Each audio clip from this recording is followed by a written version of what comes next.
अब हम लोग आ चुके हैं 12 नंबर के प्रश्न में। 12 नंबर के प्रश्न में क्या कह रहा है देखते हैं। एक त्रिभुज है ए बी सी, ये हमारा एक त्रिभुज ए बी सी है, दूसरा है पी क्यू आर। ये हम लोग का प्रश्न में दिया हुआ है, बनाया हुआ है, हमको अलग से बनाने की जरूरत नहीं है। हाँ, ए बी सी की भुजाएं ए बी और बी सी तथा माध्यिका ए डी, ये ए डी हमारा माध्यिका है। माध्यिका किसको कहते हैं? शीर्ष से, हाँ, इस भुजा के मध्य बिंदु तक मिलाया गया जो रेखा होता है उसको हम लोग माध्यिका कहते हैं। यानी कि ये जो डी है बीसी का मध्य बिंदु है। ठीक, चलो एक अन्य त्रिभुज पी क्यू आर की क्रमशः भुजाओं, क्रमशः बोले तो जैसे पहले ए बी बोले, हाँ, तो इस त्रिभुज का पी क्यू, इस त्रिभुज का बी सी बोले तो इस त्रिभुज का क्यू आर, ये वाला, तथा माध्यिका पी एम, इसका माध्यिका ए डी और इस त्रिभुज का माध्यिका पी एम के समानुपाती है। यानी ये सारे के सारे समानुपाती हैं, समान अनुपात में हैं। इन सभी भुजाओं का जो अनुपात है बराबर है। मतलब ए बी बटा पी क्यू बराबर है बी सी बटा क्यू आर बराबर है ए डी बटा पी एम, ए डी बटा पी एम, ये हमें दिया हुआ है। और हमें ये सिद्ध करना है कि त्रिभुज ए बी सी, त्रिभुज ए बी सी ये त्रिभुज और पी क्यू आर ये त्रिभुज, ये दोनों ही त्रिभुज समरूप है, ये हमें सिद्ध करना है। तो समरूप है, सिद्ध करना पड़ेगा। कैसे सिद्ध करें? यहाँ हमें ए बी बटा पी क्यू बराबर है बी सी बटा क्यू आर तो दिया हुआ है, लेकिन प्रश्न में ये नहीं दिया हुआ है कि ए सी बटा पी आर भी बराबर है, दिया हुआ नहीं है। क्या दिया हुआ है? तो ए डी बटा पी एम दिया हुआ है, प्रश्न में हम लोग को दिया हुआ है। अच्छा चलो यहां लिखेंगे हल। आकृति से,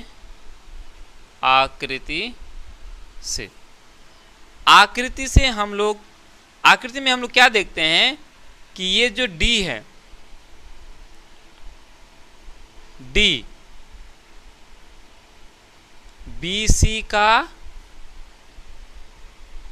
मध्य बिंदु है, लिख लो। वैसे तो ये ए डी इस त्रिभुज का माध्यिका है, तो हमें यहाँ नजर आ रहा है कि ये जो डी है बी सी का मध्य बिंदु है, हाँ, मध्य बिंदु है। तथा ये जो एम है ना, एम किसका मध्य बिंदु है?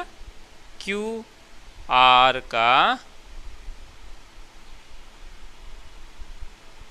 मध्य बिंदु है। कोई दिक्कत? ये प्रश्न में दिया हुआ है, आकृति में हम लोग को दिया हुआ है, इस यहां तक तो कोई दिक्कत नहीं है।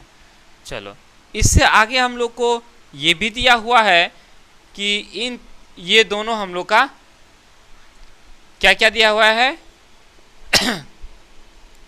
ए बी बटा, यहां लिख लो, तथा लिख सकते हो या ना भी लिखोगे तो कोई दिक्कत नहीं, ए बी बटा पी क्यू बराबर है बी सी बटा क्यू आर बराबर है ए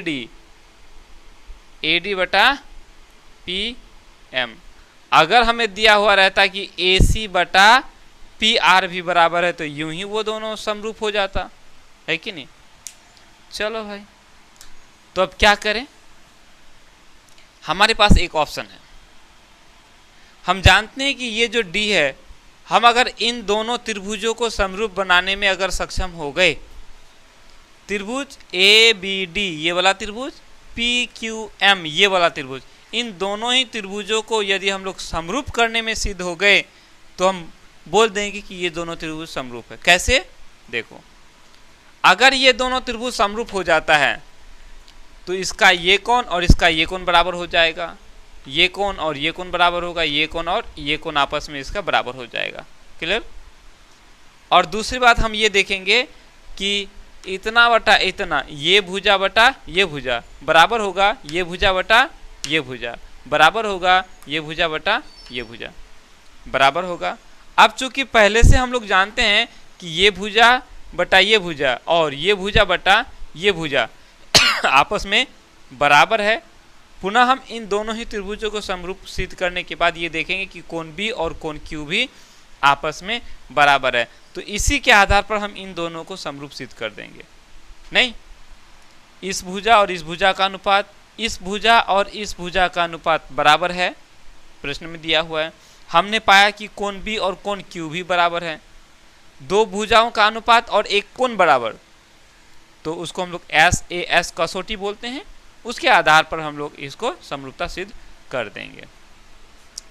चलो भाई, यहां तक दिया हुआ है, कोई दिक्कत? चलो आगे हम लोग क्या, हाँ अगर हम यहां देखेंगे ये जो BD है, चूंकि ये D इस BC का मध्य बिंदु है ना, यानी कि हम कह सकते हैं कि ये जो BD है इस BC का आधा है।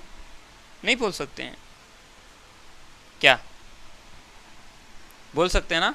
इसको यहां से हटा दो, यहां लिख दो दिया है।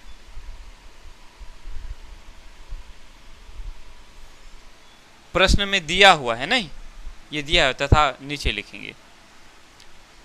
तो ये जो D है इस BC का मध्य बिंदु है, तो हम इसको अब इन दोनों त्रिभुज के लिए हम लोग ले लेते हैं। ठीक है, इन दोनों त्रिभुज के लिए BD बटा QM कर लेते हैं।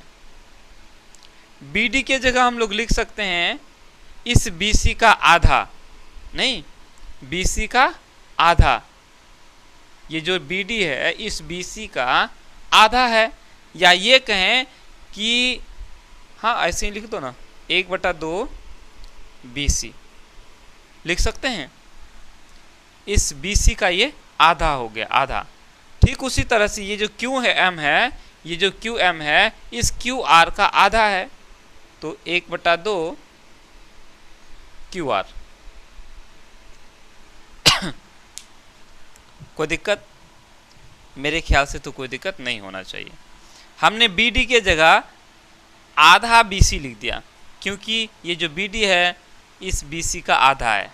ठीक उसी तरह से QM के जगह हमने लिख दिया आधा QR, क्योंकि इस QR का ये आधा है। क्लियर? हाँ, चलो अगर इसी को हाँ यहाँ लिख दो जी, तथा ये तो हम लोग को दिया हुआ है ना, और ये हम लोग यहाँ से निकाल लिए।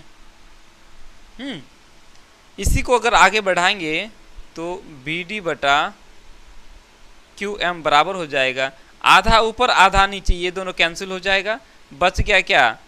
BC बटा QR। हमने यहाँ पाया BD बटा QM बराबर है BC बटा QR, है ना।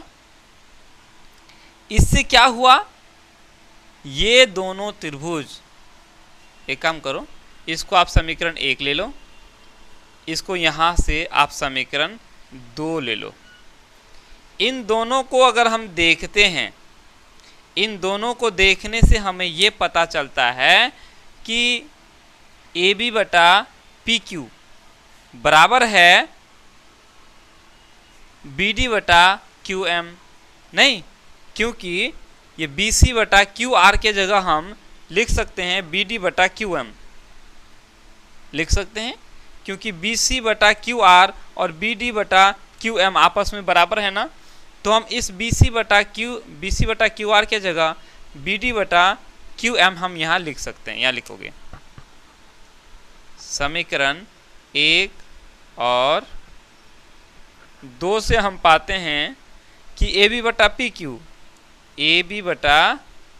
PQ बराबर है, ये BC बटा QR के जगह हम BD बटा QM लिख लेंगे, BD बटा QM है ना, बराबर है AD बटा PM, AD बटा PM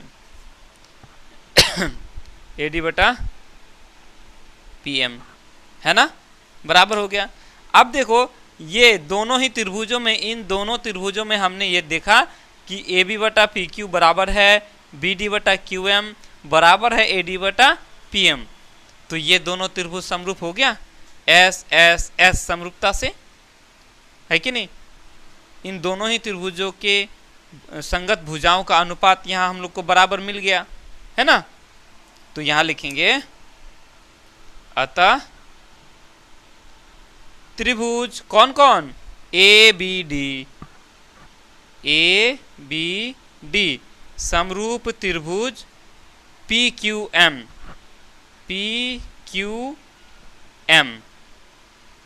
कैसे, तो SSS समरूपता से, समरूपता कसौटी से। यहां तक कोई दिक्कत। अब जब हमने ये सिद्ध कर दिया कि ये त्रिभुज और ये त्रिभुज दोनों ही समरूप है, नीचे दिखाई पड़ रहा है कि नहीं,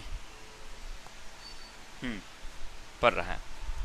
हमने जब ये सिद्ध कर दिया तो अब हम बोलेंगे कि ये कोण B और कोण Q एकदम निश्चित रूप से बराबर है ना। तो इसी के नीचे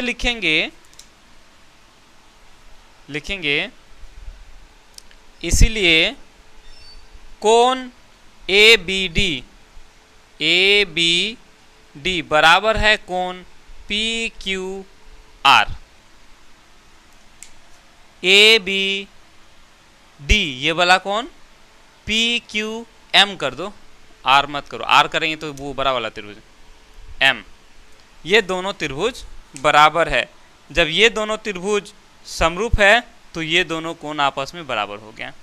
अब जब ये कोण बराबर हो गया तो हम क्या बोलेंगे यहां देखो, समीकरण 1 और समीकरण, इसको आप 3 मान लो, इसको समीकरण 3 मान लो। देखो आ जाएगा समझ में। समीकरण 1 और 3 से, समीकरण 1 और 3 को देख करके हम बोल सकते हैं, समीकरण 1 में हम देखते हैं कि AB बटा PQ बराबर है BC बटा QR, AB बटा PQ बराबर है BC बटा QR, बराबर है। ये दोनों भुजाओं का अनुपात बराबर है और इन दोनों भुजाओं के अंतर्गत का कोण, ये कोण और ये कोण आपस में बराबर है। तो ये हमारा दोनों त्रिभुज समरूप सिद्ध नहीं हो गया। SAS समरूपता कसौटी क्या कहती है कि किसी त्रिभुज के दो भुजाओं का अनुपात, है ना, संगत भुजाओं का अनुपात, और उन दोनों भुजाओं के अंतर्गत का कोण यदि बराबर है, ये कोण और ये कोण बराबर है, और इन दोनों ही भुजाओं का, संगत भुजाओं का अनुपात यदि बराबर है, इनका और इनका अनुपात बराबर है, तो वो दोनों त्रिभुज समरूप होते हैं। तो यहाँ लिखेंगे त्रिभुज ABC समरूप त्रिभुज PQR सिद्ध हुआ। आगे लिख सकते हो SAS समरूपता कसौटी से। उम्मीद करते हैं कि आपको जरूर समझ में आया होगा। तो इसको प्यार से, प्रेम से आप उतार लो अच्छे से।